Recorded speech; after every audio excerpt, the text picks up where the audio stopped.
Hello. Today let's talk about the Indian's maritime industry.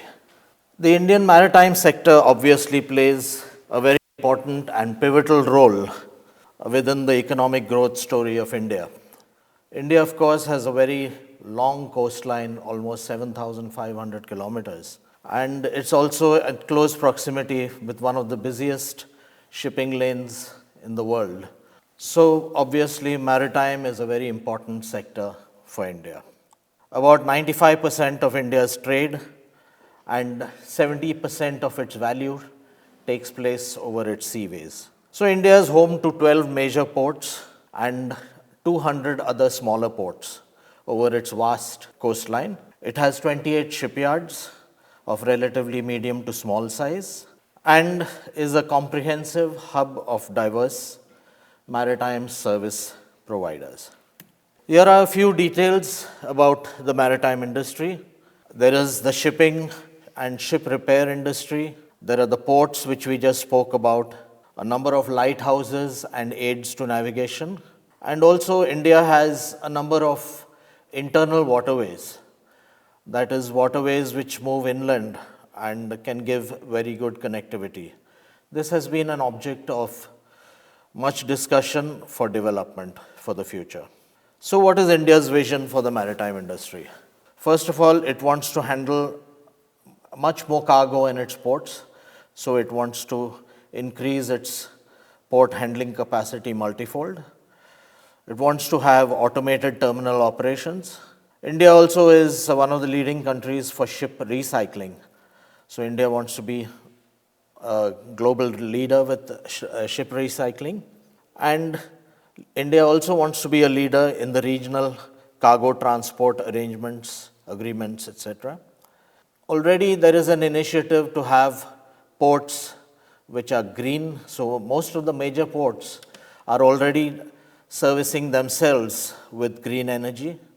And India also wants to have a share in the multimodal transport of goods. India has ambitions to become a major in shipbuilding as well and wants to be a leader in cruise tourism in the Asian region. What about the existing ship owners in India? India has a fleet strength of about 1,500 vessels with a gross tonnage of 13.6 million gross tonnage. There are about 42 ship owners in India. The leading government ship owner is the Shipping Corporation of India with a diversified fleet of about 66 vessels, of which the entire range from ferries to offshore vessels to gas carriers. And the leading private ship owners are the Great Eastern Shipping. They have a large fleet of tankers and container vessels as well. Seven Island Shipping, one of the fastest growing shipping companies in India, already has a fleet of about 33 tankers, growing very quickly. And there's Palonji Shipping and a number of them. Some details about Indian ship owners.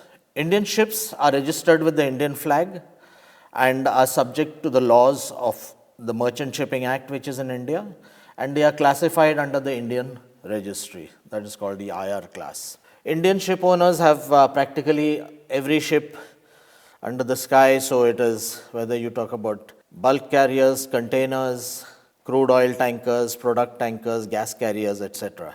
And most of these vessels are mostly managed out of India. There is one point, however, is that all vessels in the coastal trade in India, they have to be registered in India. This may be a mixed bag because some ship owners prefer to flag out, as they say, to other flags of convenience. So if you look at the growth of Indian shipping in terms of fleet, there has been a marginal growth. As I said before, this may be attributed to scrapping of old tonnage and also a lot of new owners also flagging out to other flags. India is also a hub for ship management. There are about 5,000 ships from various owners worldwide which are managed out of India.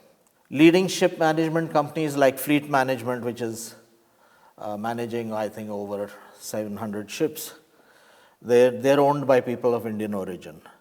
So leading ship managers like V-Ships, Anglo-Eastern, Bernard Schulte, Volumes, MTM, they all have their technical management offices in India. Worldwide ship owners also have management or other services coming out of India. So leading ship owners like Maersk, Bergeson worldwide, Dynacom, Wilhelmsen, Ucor, D'Amico, Mitsui OSK, MMS, they all have their offices in India and many more. Many of the decision makers are based in India, and it would be prudent for equipment manufacturers and shipyards to be in close touch with them.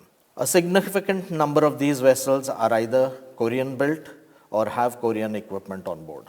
The smart ship market in India is at the early stages. Indian ships now have requirements to comply with the new requirements of EEXI and CII, which is basically to reduce carbonization and to increase the efficiency of the vessels.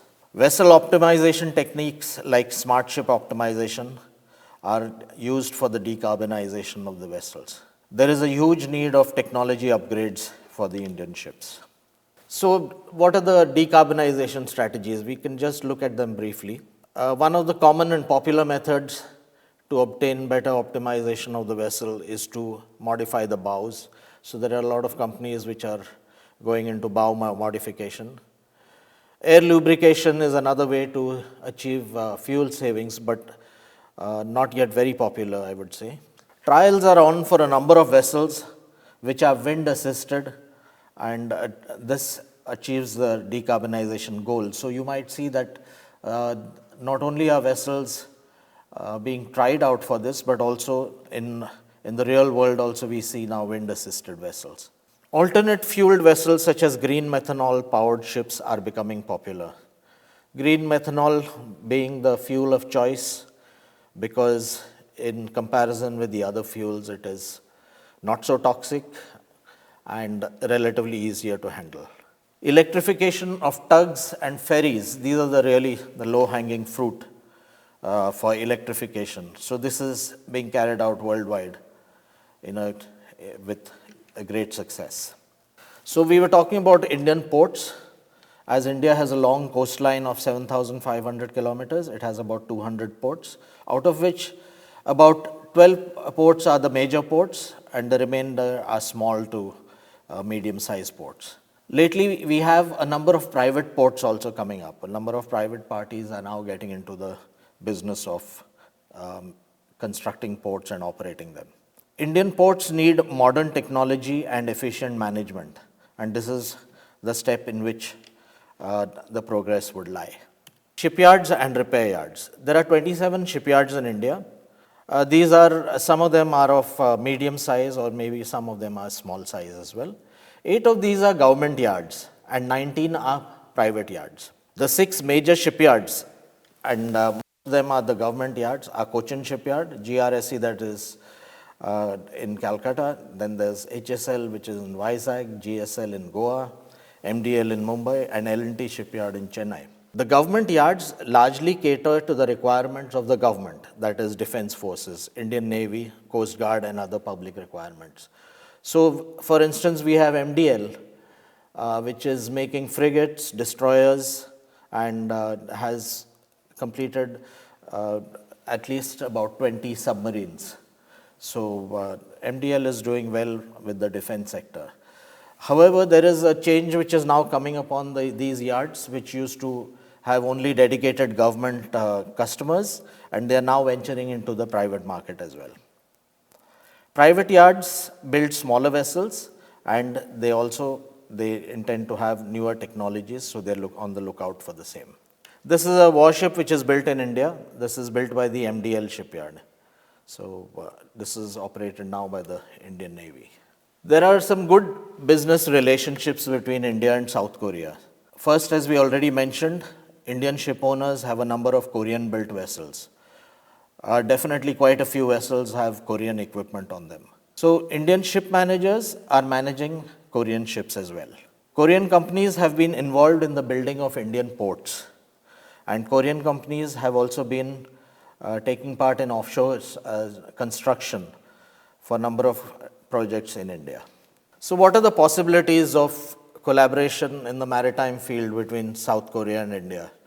automatically the first topic which comes to mind is shipyards. Many Indian shipyards are looking for partnerships, technology transfer, investment, etc. And this may be a possibility for collaboration. As is the practice in Europe, India can make the hulls of vessels, and then these can be towed out to, say, South Korea, and they can be fitted out in South Korea. So this is another possibility of cooperation. And India has a vast pool of highly qualified IT engineers, shipyard professionals, etc., who can be employed in the Korean yards wherever there is a requirement. The other possibilities of collaboration between South Korea and India, one is research. So a number of very high technology companies like GE and the others, they have their research and development centers in India. They have their research centers in India, largely because there are a large number of highly qualified people also in India. Offshore. India and South Korea can collaborate on offshore gas, oil and gas projects, and also offshore wind projects. Then defense manufacture is also another point of interest, is because South Korea is also now moving and making great strides in defense manufacturing, and so also India is now promoting a Make in India strategy for defense equipment. And of course, green technologies, which are now coming more and more in demand. So jointly, South Korea and India could develop some new green technologies as well. So this has been my presentation. I hope I have been able to shed some light on the possibilities of cooperation between India and South Korea. Thank you very much.